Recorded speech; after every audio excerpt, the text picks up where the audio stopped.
নমস্কার বন্ধুরা, আমি মধুমিতা। আজকে আপনাদের সামনে আরেকটা রেসিপি নিয়ে চলে আসছি, সেটা হচ্ছে লতা দিয়ে চিংড়ি। বন্ধুরা, আজকে আমি করব লতা। আমি আগে থেকে কেটে রেখেছিলাম, এই দেখুন বন্ধুরা, টুকরো করে কেটে রেখেছি। আর লতার সাথে দেবো আমি চিংড়ি মাছটা। এই চিংড়ি মাছটাকে দেখুন একটু বড় সাইজের নিয়েছি, এটা দিয়ে আমি লতাটাকে করবো আজকে।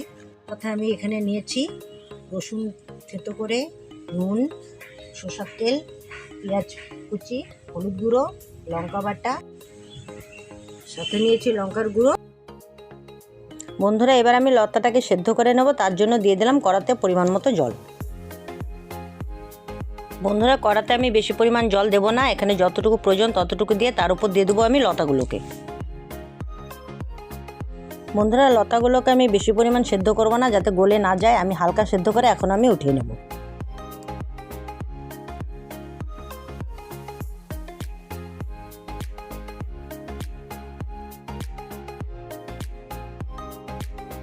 বন্ধুরা দেখুন, লতাগুলো আস্তে আস্তে আছে, বেশি গলেনি।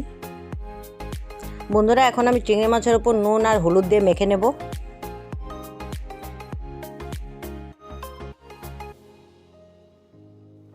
কড়া গরম হয়ে গেছে, এখন আমি দিয়ে দিলাম পরিমাণ মতো সরষের তেল।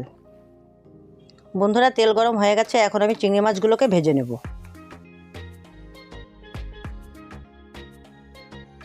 বন্ধুরা, চিংড়ি মাছটাকে আমি কড়া করে ভাজবো না, তার কারণ বেশি ভাজলে চিংড়ি মাছের স্বাদ থাকে না, এই জন্য হালকা করে ভেজে নেব। হালকা করে ভেজে নিয়েছি, এবার আমি উঠিয়ে নেব।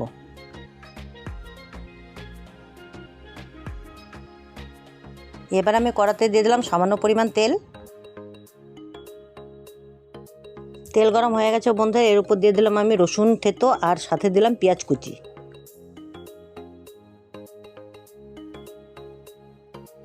পেঁয়াজটাকে লাল করে ভেজে নিয়েছে বন্ধুরা, এবার আমি এর উপর দিয়ে দেবো সেদ্ধ করা লতাগুলোকে। এবার আমি লতার উপর দিয়ে দেবো স্বাদ মতো নুন আর পরিমাণ মতো হলুদ গুঁড়ো।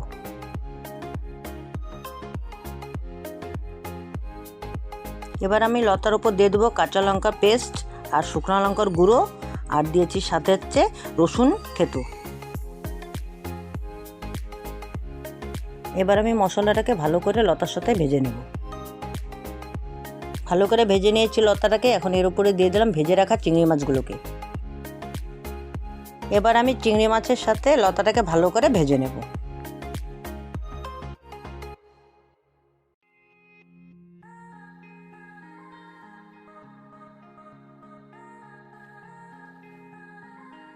বন্ধুরা, লতার উপরে আমি কোনো জল ব্যবহার করব না, দেখুন খুব সুন্দরভাবে গলে গেছে।